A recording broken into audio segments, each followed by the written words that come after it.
Bueno, muy buenas noches. Sean todos y todas bienvenidos y bienvenidas a este espacio en el marco del mes de la conmemoración más bien del 25 de noviembre del Día Internacional de la No Violencia contra la Mujer. La Universidad Bíblica Latinoamericana le damos la bienvenida y queremos compartirles con ustedes este pequeño seminario con la doctora Marilú Rojas. La dinámica que vamos a tener es la siguiente. Vamos a escuchar a la doctora y luego al final vamos a tener un espacio más o menos aproximado de 15 minutos para cualquier comentario, pregunta o aporte que ustedes consideren que desean dar. Pueden ir anotándolos también directamente en el ¿cómo se llama?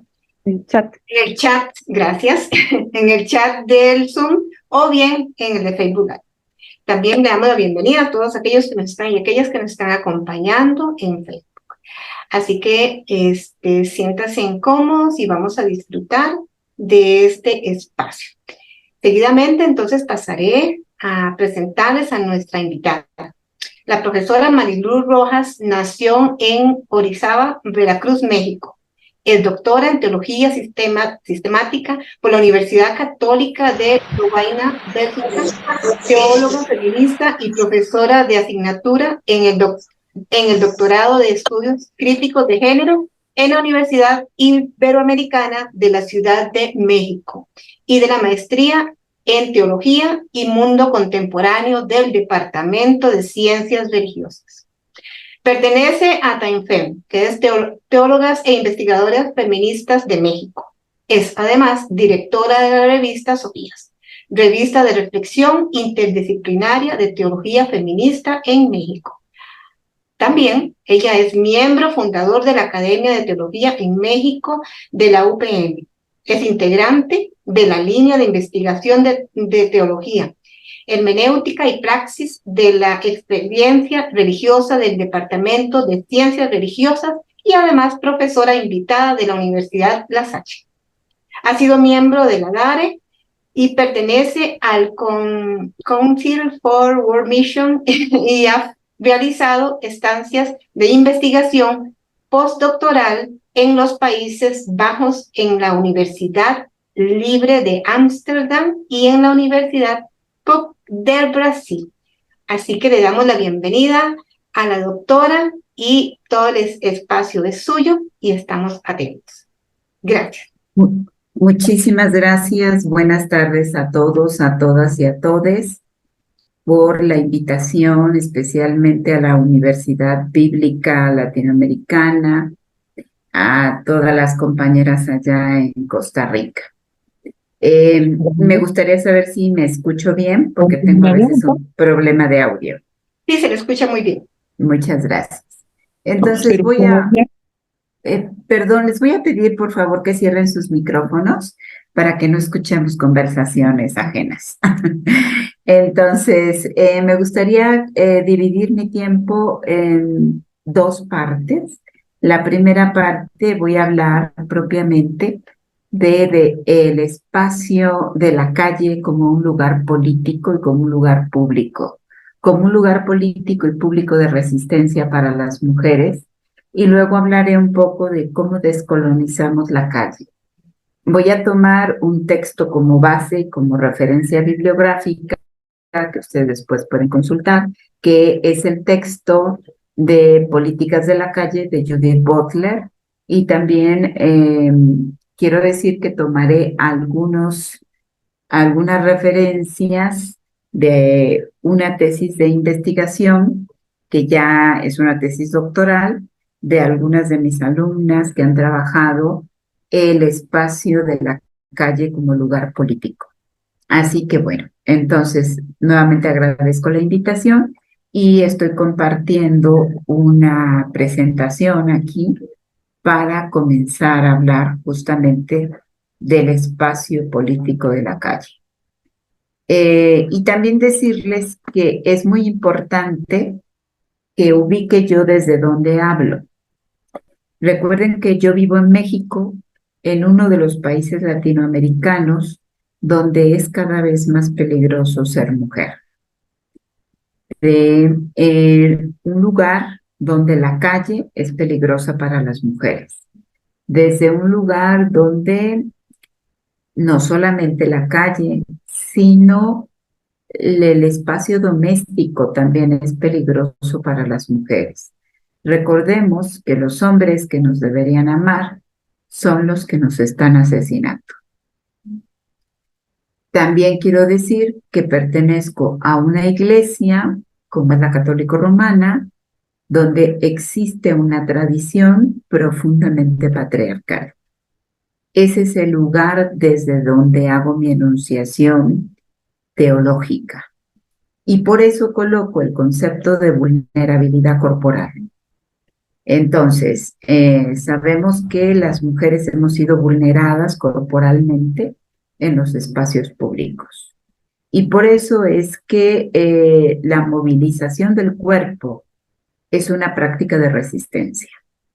Cuando vemos compañeras que se reúnen en el espacio público, no solamente para protestar, sino simplemente como un espacio de reunión, entonces nuestros cuerpos que se mueven se vuelven un espacio de resistencia. Y se vuelven un espacio de resistencia porque nos han colocado la idea de que el espacio público es el lugar donde las mujeres somos más vulneradas. Es el lugar donde las mujeres corremos peligro. Es el lugar donde las mujeres tenemos que ser silenciadas. La tradición patriarcal nos hizo creer que la calle era un lugar prohibido para las mujeres, que la calle era el espacio público de la ciudadanía de los varones, donde las mujeres no teníamos una ciudadanía, no merecíamos el derecho a ser ciudadanas y a tener ese espacio público. Así que se nos asignó el espacio doméstico. Simplemente quiero decir que en estos tiempos el espacio público, la calle, como el espacio doméstico, son los dos espacios donde las mujeres corremos peligros. Y corremos peligros porque nos han vulnerado en la corporalidad. Por eso, cuando las compañeras de la Marea Verde, de Ni Una Más, Ni Una Menos, las feministas toman las calles, la movilización de estos cuerpos en sí misma se torna en una práctica de resistencia política. Y sobre todo, tomar la calle implica una forma de construir vidas dignas. Es decir, no tomamos la calle porque se nos ocurrió simplemente, sino porque estamos demandando la construcción de vidas dignas contra un poder que desecha ciertos cuerpos y ciertas poblaciones. ¿Cuáles son los cuerpos que importan, diría Butler, y cuáles son los cuerpos que no importan? Hay cuerpos que son desechables, y curiosamente los cuerpos que aparecen como desechables en la calle son los cuerpos de las mujeres, los cuerpos de las diversidades sexuales y los cuerpos prietos, como diría Vilma Piedade y como dirían algunas otras teóricas, ¿no? Entonces, los cuerpos desechables o las carnes desechables es la carne prieta, la carne que tiene color. Y por eso, entonces, estamos hablando de una vulnerabilidad. Y nos vamos a la pregunta, ¿en qué condiciones los cuerpos congregados en las calles son razón para celebrar? ¿O qué tipo de congregaciones realmente funcionan en el servicio de cumplir los grandes ideales de justicia e igualdad? Es decir, también se pueden reunir cuerpos en la calle que no están por la justicia o por la igualdad.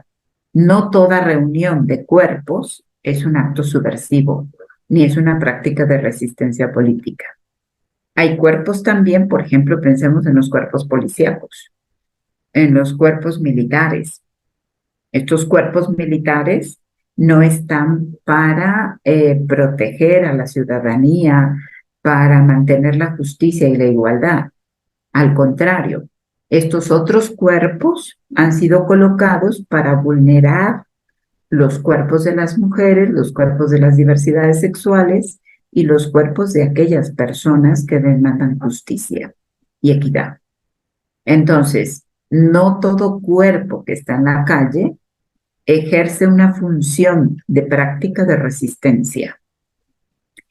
Los cuerpos que demandan espacio, en el espacio público, la libertad, la justicia y la equidad, son aquellos que se exponen para conseguir una situación emancipatoria. Y entonces ahí es desde donde colocamos la vulnerabilidad.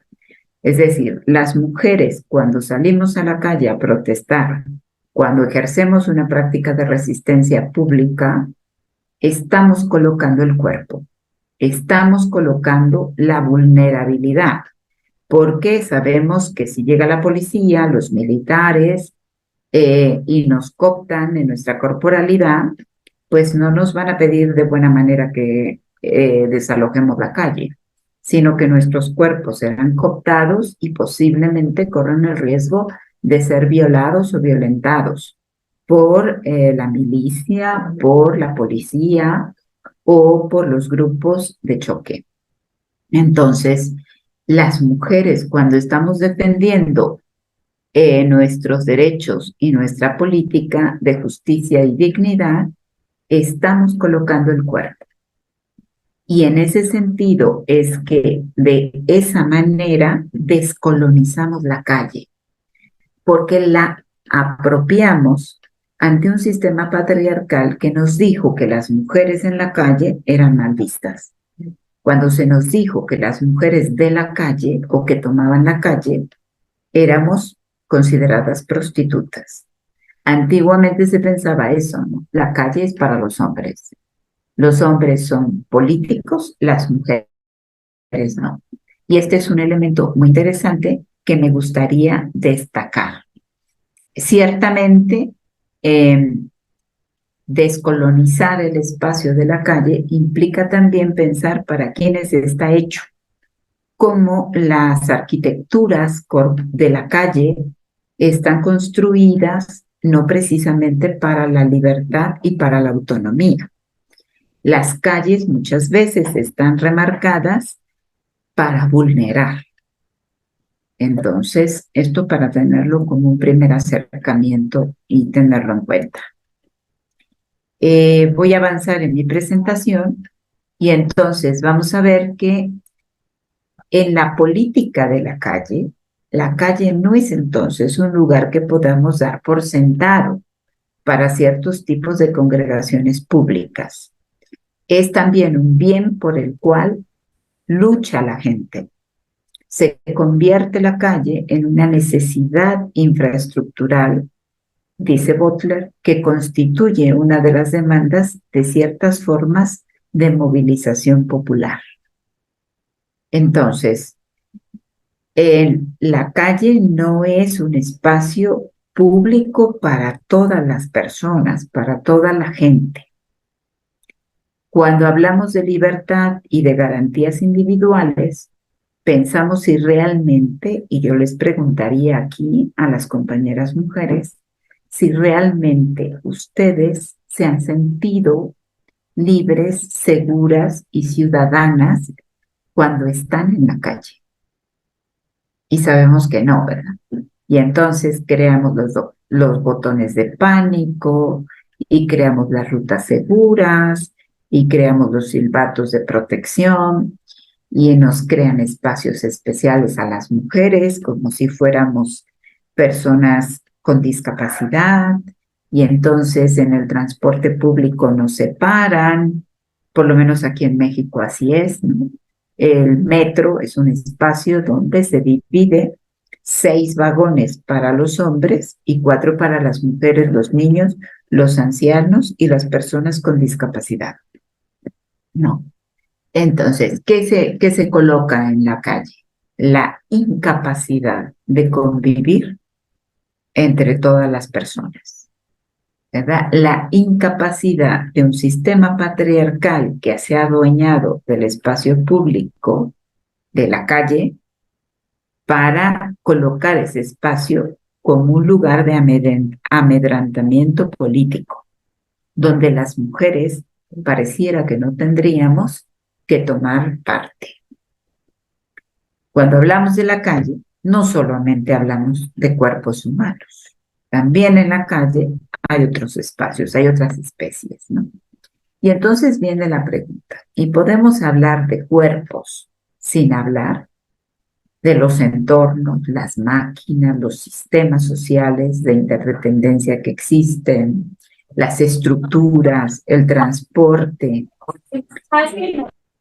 y que constituyen las condiciones de existencia y de supervivencia? Hay un estudio muy interesante de una de mis alumnas de doctorado sobre el uso de la bicicleta de las mujeres en el espacio público. Y entonces, primero decir que la bicicleta, por ejemplo, no era un medio de transporte que las mujeres pudiesen usar. Era censurado, ¿no? Bajo mitos impresionantes, como vas a perder la virginidad si te subes a una bicicleta, cómo te va a aplastar un carro si vas en la bicicleta. Entonces, pensemos en las mujeres que tienen que usar ese medio de transporte en el espacio público y que son atropelladas o son cuerpos que se exhiben como en categorías peyorativas, y entonces no es cierto que la calle es un espacio seguro para las mujeres. Y finalmente, aún si logramos entender y enumerar las necesidades del cuerpo, no solamente luchamos para satisfacer las necesidades de transporte, o luchamos también para que los cuerpos prosperen y para que las vidas sean dignas de vivir, sino justamente luchamos en el espacio público y pedimos una autonomía en la calle como un derecho de ciudadanía, como un derecho de reconocimiento y como un derecho de habitar el espacio público que también es nuestro. No solamente es de los hombres, no solamente es de las industrias o de las máquinas o de las empresas, sino el espacio público es también nuestro. Para poder vivir libres de violencia, necesitamos entonces retomar la calle, descolonizar ese espacio que llamamos público y romper con el límite de lo público y de lo privado. Entonces, el espacio privado tiene que volverse público para romper también con los famosos crímenes domésticos, ¿verdad? En el espacio privado. Entonces, hay que sacar lo privado a lo público y cooptar el espacio público como un derecho de habitar para las mujeres, y para las mujeres de todo tipo, ¿no?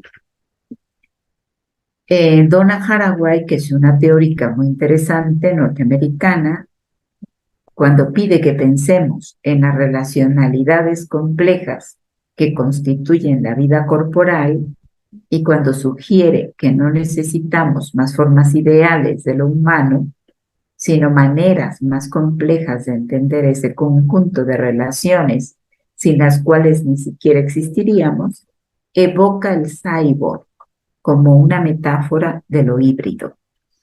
Y entonces, este cyborg, esta manera de romper lo público y lo privado, que sería un acto de hibridez, sería la manera como las mujeres descolonizaríamos la calle.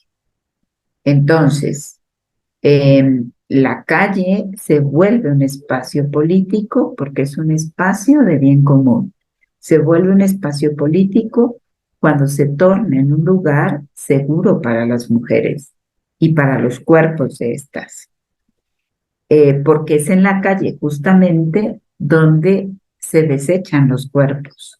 Muchos de estos cuerpos mueren en el espacio público y son arrojados a la calle como el lugar de desperdicio, como el lugar donde los cuerpos de las mujeres y las diversidades sexuales no importan, como el lugar o el basurero de una ciudadanía de primera clase y una ciudadanía de segunda clase, de unos cuerpos que importan y otros cuerpos que no importan, de cuerpos llorables y de cuerpos no llorables.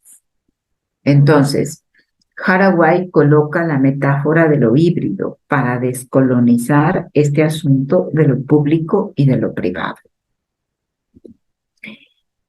Siguiendo entonces en la presentación, sabemos que cada vez que las mujeres nos congregamos a la calle, hay muchos núcleos de personas y de subjetividades que se incomodan cuando las mujeres toman la calle, porque los cuerpos forman redes de resistencia juntos, porque ver a un grupo de mujeres juntas recuerda siempre que los cuerpos son solo agentes activos, no son solo agentes activos de resistencia, sino que fundamentalmente son cuerpos que claman apoyo y que estos cuerpos juntos se vuelven en movimientos proféticos. Los nuevos movimientos proféticos de resistencia son los grupos de cuerpos de mujeres que se reúnen políticamente en la calle para hacer defensa y para reclamar justicia, ¿verdad? Entonces, no son solo cuerpos que necesitan apoyo, también son capaces de resistir. El hecho de que se junten distintos cuerpos de mujeres en resistencia, claman apoyo y ejercen resistencia. El cuerpo en sí mismo, aunque no hablara, aunque no gritara, un grupo de mujeres solas en la calle, su sola presencia evoca resistencia, evoca una demanda. Ahora, si a estos cuerpos va unada una causa de justicia, de equidad y una causa de demanda, de vida digna, de respeto, de derechos humanos, de derechos sexuales y reproductivos, entonces se vuelve doblemente resistente y doblemente profético. Cuando hablamos de los profetismos, esto lo he dicho en otros espacios, siempre estamos pensando en el ámbito religioso, en los profetas Isaías, Jeremías, Ezequiel, Daniel, Oseas, Amós, ¿no? Etcétera, los profetas bíblicos.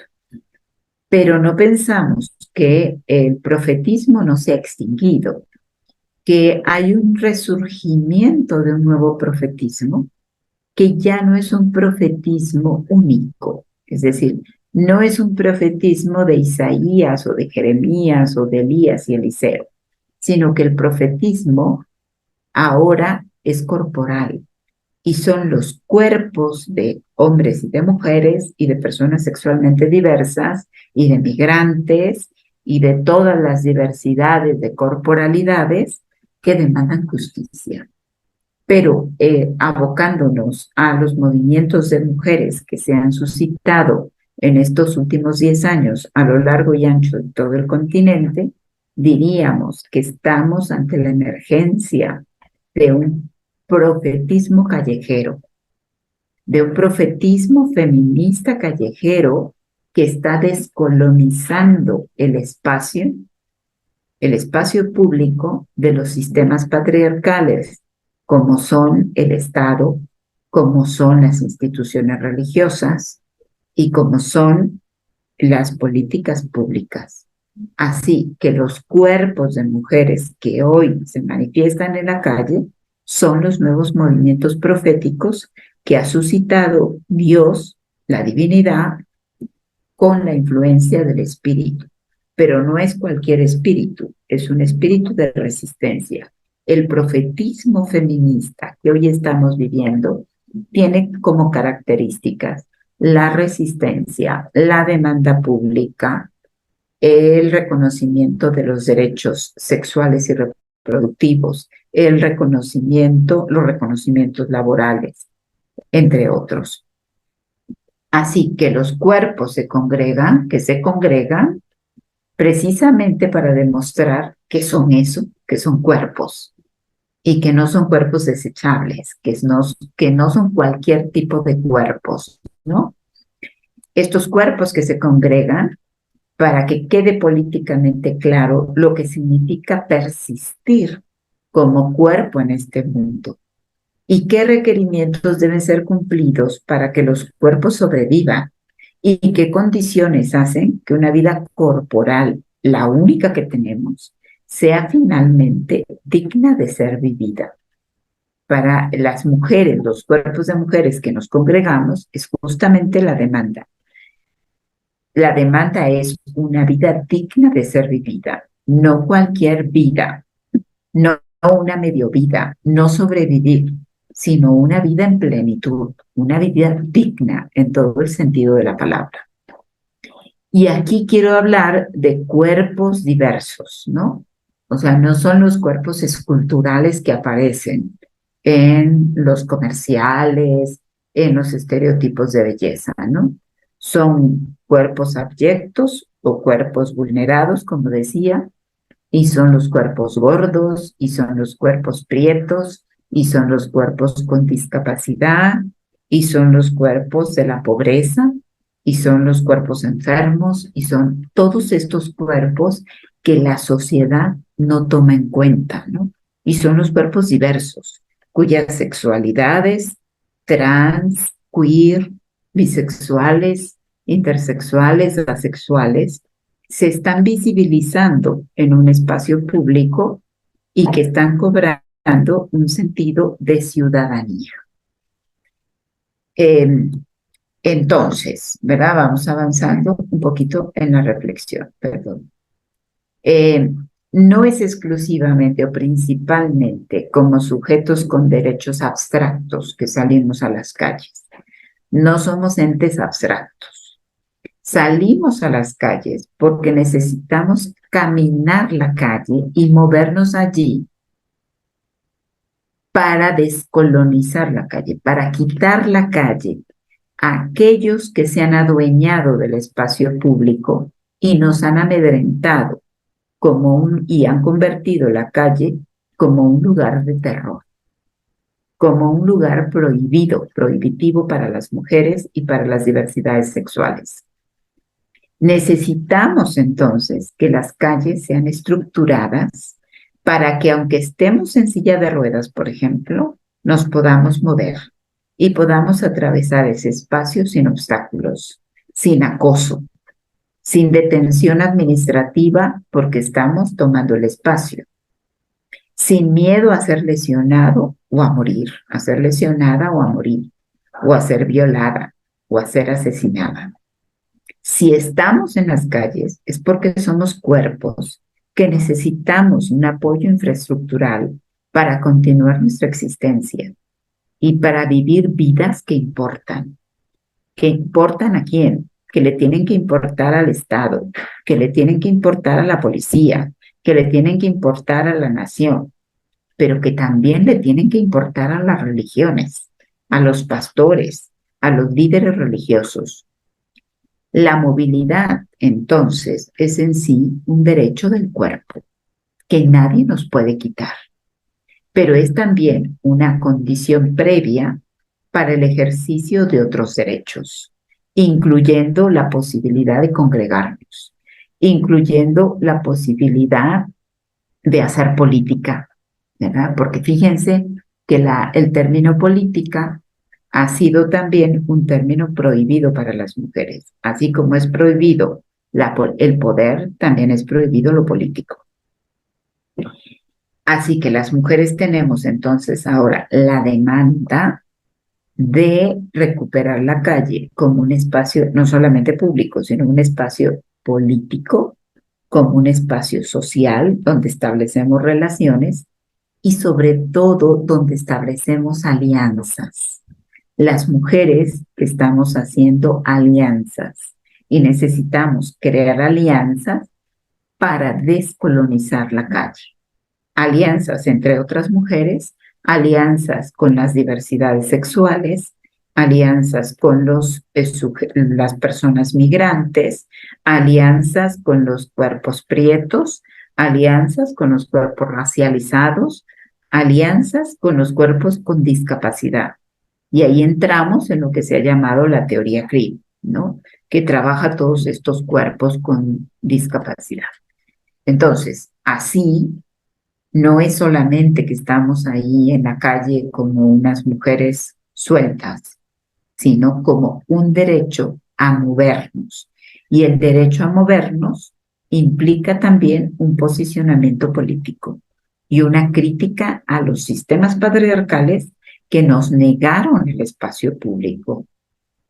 Y es que, miren, ciertamente los sistemas políticos ahora nos han colocado la calle como un espacio prohibitivo, ¿no? Y si este espacio es prohibitivo y es amedrentador, y es donde suceden los asesinatos, y es donde sucede la violencia, y es donde sucede que aparecen los cuerpos desechables, entonces urge tomar las calles, urge descolonizar la calle, urge que la calle se convierta en un espacio no solamente político, en un espacio teológico. Es decir, también la divinidad está en la calle. Y para eso traigo a colación el texto de sabiduría y de Proverbios 8:22, ¿verdad? Que habla justamente de la sabiduría como una mujer que se soltó el cabello y caminó a la calle. La sabiduría de Dios, entonces, no está en los templos, no está en los espacios religiosos. La sabiduría de la divinidad, la Ruach, la Sofía, la Shekinah, la Ukhma, o como le queramos llamar a esta sabiduría divina, es una sabiduría representada por una mujer callejera. Esa es la sabiduría divina. Y entonces necesitamos recuperar la calle también como un lugar teológico. No solamente el templo, el espacio, la parroquia, el lugar, ¿no?, sagrado, sino una sabiduría divina que no se deja atrapar por el espacio doméstico, porque a la divinidad no la podemos domesticar, no la podemos reservar en el espacio privado de la casa, sino también la divinidad, la sabiduría divina está en la calle y ha salido a la calle para democratizar, para hacerse colectividad con estos cuerpos que se reúnen. Incluso en el momento de aparecer activamente en las calles, sabemos que somos vulnerables. Y esto es esencialmente cierto para quienes aparecen en estas sin permisos, ¿no?, que son, por ejemplo, los migrantes, quienes se enfrentan sin armas a la policía o a los militares o otras fuerzas. En este caso somos las mujeres, en otros casos son los estudiantes, en otros casos son los obreros, en otros casos son las comunidades LGBTQ, ¿verdad? Aunque uno es privado de protección en estos casos, sin lugar a dudas, uno es reducido a una especie de vida desnuda. Es por eso que, fíjense, cuando las mujeres vivimos violencia en la calle, es vivir una vida desnuda. Cuando un compañero varón en la calle nos violenta con una mirada lasciva, con una palabra, con un tocamiento o con quitarnos la vida o con una violencia física, nos coloca en una situación de vida desnuda. Y eso es lo que estamos demandando, que tenemos el derecho a tener una vida digna, no una vida desnuda, no una vida vulnerada. Entonces, la política de la calle se convierte en la necesidad de establecer una política que impida el atrincheramiento paternalista del Estado. No queremos un Estado que nos diga: ay, pobrecitas mujeres, vamos a paternarlas, ¿no? Vamos a protegerlas, vamos a vigilarlas. La calle no, no tendría que ser un espacio de vigilancia, tendría que ser un espacio de convivencia, tendría que ser un espacio de ciudadanía, del reconocimiento a la ciudadanía. Y al mismo tiempo, si la resistencia al paternalismo de parte de nosotras se opone a todas las instituciones estatales y económicas que proveen bienestar social, entonces la posición muchas veces se vuelve contraproducente. Por eso es que necesitamos aliarnos, ser aliadas de la calle, tomar la calle, tomar el espacio público. No vamos a esperar las mujeres a que se nos dé el espacio público, porque no nos lo van a dar o no nos lo va a dar el Estado de una manera paternalista. Tenemos que tomarlo subversivamente y tenemos que tomarlo proféticamente. Así que no hay historia estampada o inscrita sobre un cuerpo o expresada a través de este sin que haya vulnerabilidad corporal. Una inscripción fuerza el cuerpo a doblarse, a ceder, a sufrir, a responder, hasta tomar una nueva forma, teniendo entonces la presión que se ejerce sobre este, por lo que el cuerpo debe pensarse entonces no como sustancia contenida, sino como un sitio de dañabilidad, de exposición apasionada y de contacto ético. Y finalmente, quiero respetar los minutos que he decidido que hagamos de reflexión, justamente para dar oportunidad a las preguntas. Entonces, cuando hablamos de precariedad, la precariedad expone nuestra sociabilidad, las dimensiones frágiles y necesarias de nuestra interdependencia. Y esto tiene implicaciones sobre cómo nos unimos en la lucha cuando lo hacemos. Nadie escapa a la dimensión precaria de la vida social. Se podría decir nuestra no fundación en común. Nada nos funda, más allá de una lucha convergente para establecer estos vínculos sostenibles. Por eso es que necesitamos entonces las mujeres hacer alianzas de interdependencia, ¿verdad? Así que termino diciendo justamente que necesitamos descolonizar la calle, ¿verdad? Necesitamos descolonizar la calle y caminarla para hacerla nuestra, como un acto subversivo político feminista y también como un acto profético, y colocar la calle como un lugar teológico, como el locus teológico de la sabiduría divina, la cual se colocó en la metáfora de una mujer predicadora callejera. Muchas gracias. Muchas gracias, doctora Marilu, por esta excelente exposición que nos pone realmente a pensar, a analizar y reflexionar. Antes de pasar a las preguntas, quiero darle la bienvenida y saludar al profesor Edwin Mora, vicerrector de la universidad, a la profesora Ruth Vindas, a la profesora Ann Hidalgo, que nos acompañan, y a todos y todas las que están hoy aquí conectados y conectadas desde este espacio de Zoom y desde Facebook. Bueno, como tenemos poquito tiempo, vamos a, Karencita, si te parece, voy a exponer un par de preguntas que tenemos aquí a la profesora, a la doctora, y dice la primera, que es de parte de Andrés Contreras. Dice, mi pregunta es la siguiente. Así como hay que descolonizar la calle, ¿será pertinente o necesario descolonizar o deconstruir la teología del siglo XXI en beneficio de acercarse a una mayor o mejor hermenéutica de la calle? Esa es la primera. No sé si irá contestando una por una o luego la otra que tenemos por acá. Podemos contestar esa, ¿no? Muy bien, perfecto. Miren, cuando en la arquitectura se planean las calles, se planean siempre en una centralización,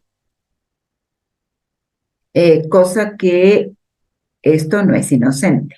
Si ustedes se fijan, por ejemplo, En las ciudades más colonizadas hay un zócalo donde está el poder político y enfrente está el poder religioso. Eso no es inocente, es un ejercicio patriarcal. Cuando hablamos de descolonizar, entonces tendríamos que descentralizar la visibilización de la estructuración de los poderes centralizados. Cuando se planean las vías, las vialidades, ¿por qué se colapsan nuestras ciudades con el tráfico?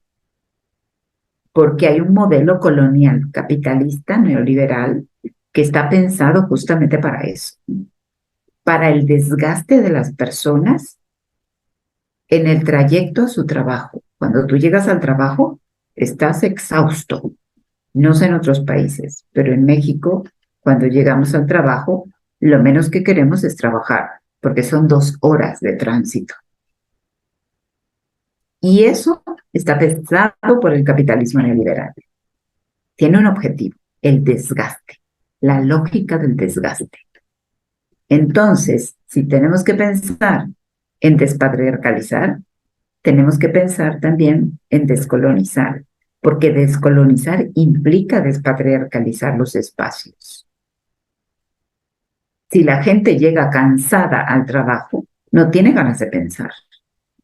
Si los estudiantes llegan agotados a la universidad, no tienen ganas de cuestionar y de pensar y de estudiar. También eso lo dice Yu Chung Han, ¿no? La sociedad del desgaste. Es que el capitaloceno le ha apostado al desgaste. Y pensemos en el caso de las mujeres. Si una mujer está atiborrada de actividades, de trabajos, ¿a qué hora tiene tiempo para pensar? ¿A qué hora tiene tiempo para juntarse en el espacio público y hacer actos proféticos? Entonces también esa es otra forma de colonización. Sí necesitamos de colonizar todo esto. Y la ideología por delante, porque también la ideología ha sido tradicionalmente patriarcal, un modelo colonial patriarcal, ejercido la mayor parte por los varones. Muchas gracias. Tenemos otra pregunta de Susan Hernández. No sé si Susan quiere abrir su micrófono y hacerla ella misma. Y también le recuerdo y le invito a levantar su mano si desean hacer alguna pregunta, consulta o aporte en este espacio. Susan, no sé si querés hacer la pregunta. ¿Vos?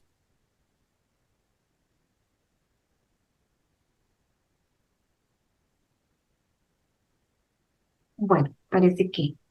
Entonces la voy a leer. Dice, ¿de qué forma se toma el espacio público la teología? ¿Qué acción, protesta o acompañamiento? Vamos a ver. ¿De qué forma se toma el espacio público la teología? ¿Qué acción, caridad, protesta o acompañamiento?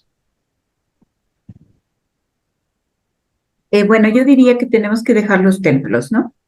Ya estamos demasiado atemplados con los templos y con las iglesias y con los cultos.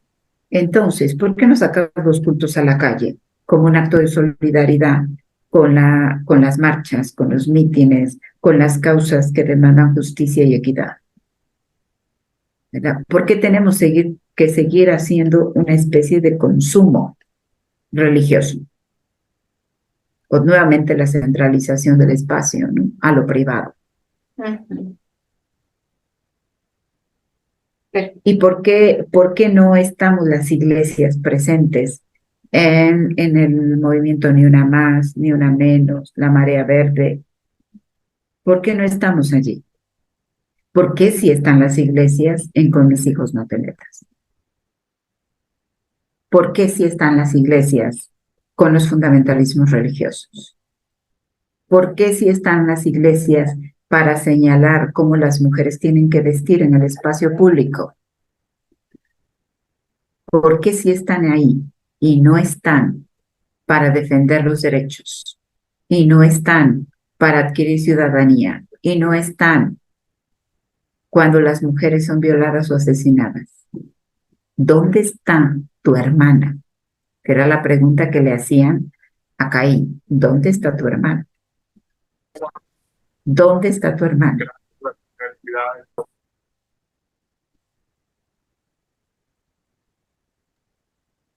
Muchas gracias, excelente.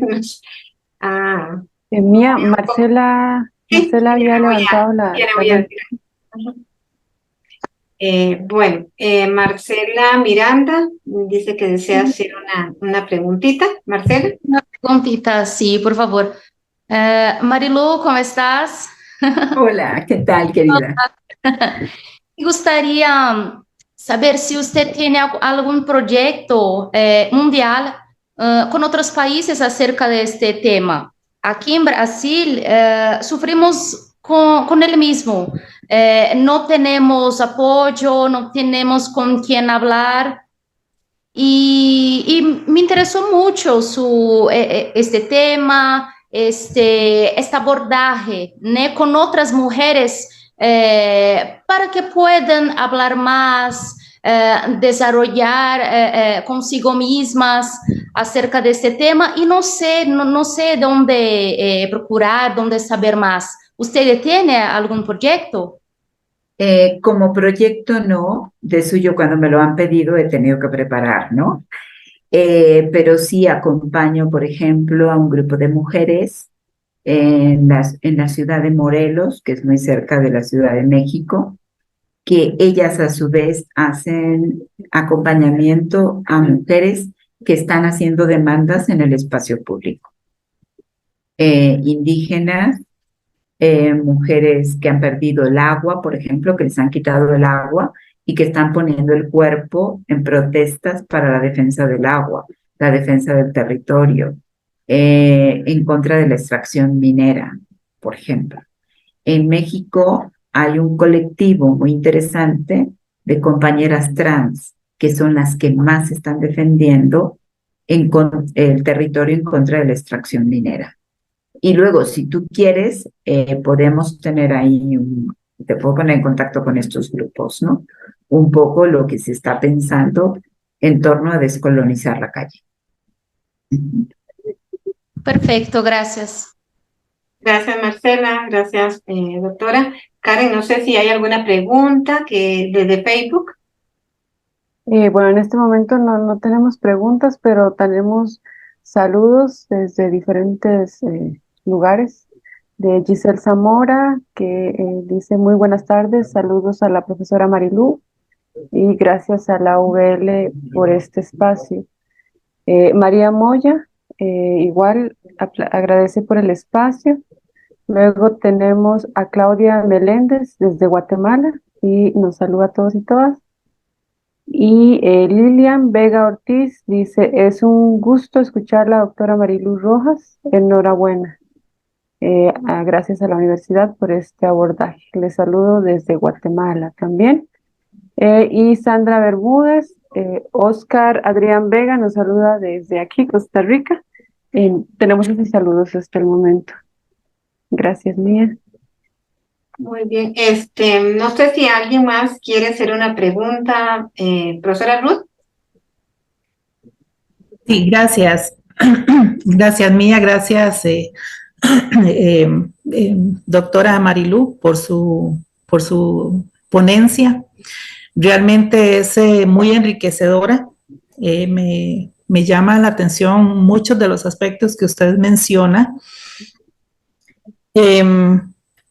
Me hace entonces pensar que, por ejemplo, aquí en Costa Rica, cuando se convoca a actividades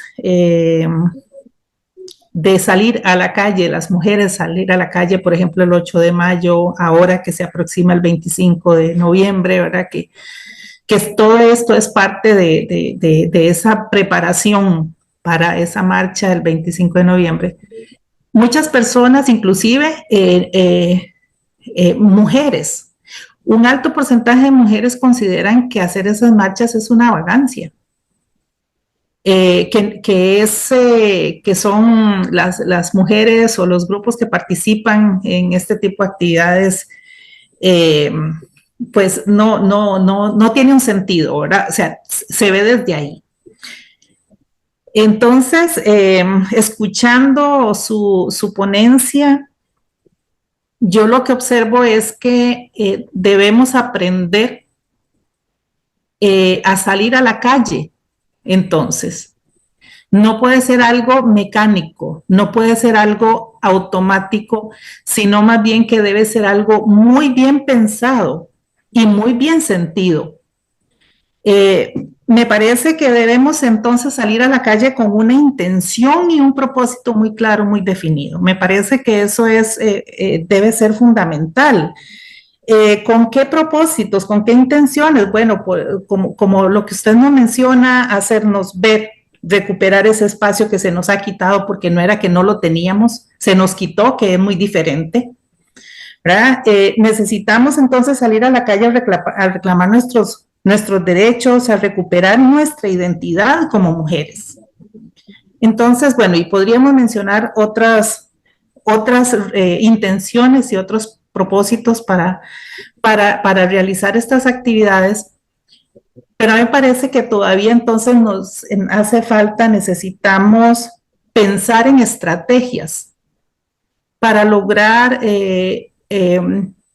esa toma de conciencia de nosotras como mujeres principalmente, porque yo considero que la lucha empieza por nosotras mismas y desde nosotras mismas, ¿verdad? Entonces, no sé, me gustaría escuchar su opinión al respecto. Muchas gracias. Sí, mira, eso es verdad. Necesitamos una conciencia crítica de género. No es salir hacia la calle a hacer compras, no es eso, ¿eh? No, es vamos a la calle, vamos a tomar la calle con un objetivo que tiene que ver con la demanda de justicia, dignidad y equidad, y que tiene que ver con la demanda de ciudadanía y de derechos. Y segundo, organizados y todo esto, pensado, por supuesto, pero no demasiado, porque la generación nuestra, las que somos de la vieja guardia, lo pensamos demasiado. Y entonces terminamos no saliendo. Las jóvenes, por ejemplo, el 8 de marzo, el 9 de marzo aquí en México, digo, yo me puedo morir tranquilamente porque las jóvenes tomaron las calles de la ciudad y eran innumerables, incontables, ¿no? Y hay una conciencia entre las jóvenes que nos exige justamente a la generación intermedia, a las mayores, como nosotras, a que nos atrevamos más a tomar políticamente la calle. Con esa conciencia crítica de género, con esa conciencia de equidad, de justicia, con una demanda clara, ¿no? Entonces, no es salir a la calle ingenuamente, sabemos que es exponer el cuerpo y que nos exponemos porque nos vulneran, y nos vulneran las milicias y las policías y el Estado, que es el que tendría que cuidarnos, ¿no? Y entonces nos expone, nos vulnera. Sí, por supuesto, ¿no? Una última pregunta y salgo corriendo, discúlpenme, pero yo a las 5:55 tengo que salir a mi otra sesión. Sí. Andrés. Pues sí, Andrés, y teníamos una preguntita aquí en el chat que puede quedar ahí. Sí, puedes juntarla. Perfecto, muy bien. Bueno, gracias doctora Marilu por su ponencia, gracias por la oportunidad. Hay un problema por ahí de audio que se escucha un poco raro. Bueno, quiero rapidito, estoy 100% de acuerdo con lo que usted presentó. Me recuerda un poco la mirada también de un poco de la teología política o teología latinoamericana. Creo que se tensiona un poco con conceptos como justicia, libertad, ¿cierto? Que el líder político, religioso y mesías, ¿cierto? Jesús de Nazaret un poco luchó por las aldeas de Galilea en el siglo I. Y bueno, solamente quería preguntarle algo muy pequeño. Hay un dato económico que plantea Corallo, que es un líder, un intelectual de izquierda argentino. Él habla de una economía social y solidaria. Entonces, bajo esa mirada, no una economía neoliberal o capitalista, no, sino que bajo esa mirada de economía social y solidaria, ¿usted cree que cada nación debería tener una mejor distribución económica para que justamente la calle o la simbolización o significación de lo que la calle es, ¿cierto? Con una economía social y solidaria, pudiera, ¿cierto?, verse un poco revertido ese mundo de la calle? Esa es mi pregunta. Sí, ciertamente que sí, ¿no? Pero el modelo económico que nosotros hoy tenemos actualmente es un modelo capitalista neoliberal patriarcal que no está pensado para las mujeres, está pensado para colonizar las mentes de las mujeres. Está pensado en un modelo del consumo, del consumismo. Entonces no está pensado justamente para un modelo económico comunitario, social comunitario. No está pensado para eso. Entonces la economía tiene que cambiar. Los modelos económicos tienen que cambiar. Y no solo los modelos económicos. El modelo de Estado ya no es más viable, porque el modelo republicano es un modelo, insisto, patriarcal, jerárquico y dominante. Entonces, lo que hacemos es poner parches, pero no resolvemos el problema, porque el problema es estructural. Muchas gracias. Y nada más para dar lectura a la pregunta de la reverenda Nimia Mancia, dice, considerando que ya me perdió, pero considerando que a las mujeres solo nos separa de la calle una puerta, ¿cómo considera que los medios de comunicación predisponen a la mujer para que se abstenga de participar en las luchas sociales? Bueno, si los medios de comunicación se convierten en una ventana hacia la calle como un espacio público, como demandas públicas, bien por los medios. Digo, las ciberfeministas nos han colocado que la lucha de la calle también se puede hacer en el ciberespacio. Y muy bien, ¿no? Pero si los medios de comunicación se vuelven a favor de los fundamentalismos religiosos y en contra de los derechos de las mujeres como un paradigma enajenador de la realidad, pues muy mal. Entonces, todo depende cómo los usamos. Agradezco muchísimo su escucha. Me disculpo por no poder quedarme un poco más de tiempo, pero la colonización y los deberes de la academia me llaman. Muchas gracias, doctora Marilú, en nombre de la Universidad Bíblica Latinoamericana, por este espacio tan valioso que nos pone realmente a reflexionar, y desde ya les invitamos a todos y a todas que nos acompañen el 25 de noviembre en la marcha contra la lucha de la violencia hacia las mujeres y las niñas invitadas. Les esperamos ahí. Recordemos, como dijo la profesora, porque no están las iglesias, estemos también por allá, todas las organizaciones basadas en la fe. Invitados y invitadas. Muchas gracias, profesora. Gracias. Muchísimas gracias. Gracias. Bueno, antes de que se nos retiren, todos invitados a que vean nuestras redes sociales hablando de eso, para que puedan participar también de las demás actividades que tenemos para este mes en el marco del 25 de noviembre, Día Internacional de la No Violencia. Muchas gracias y buenas noches. Muy buenas noches, gracias. Gracias, buenas noches. Chao, chao.